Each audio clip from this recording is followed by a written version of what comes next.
Is your 2020-2022 Toyota Highlander key fob not working reliably? A dead battery is the most common culprit.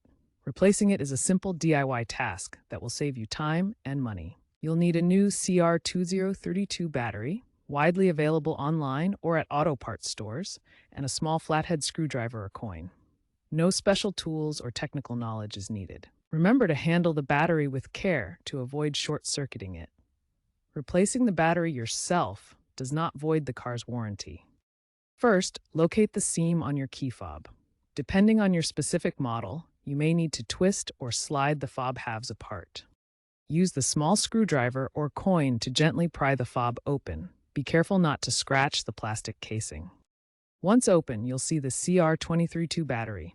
Note the battery orientation. The positive side should be facing up.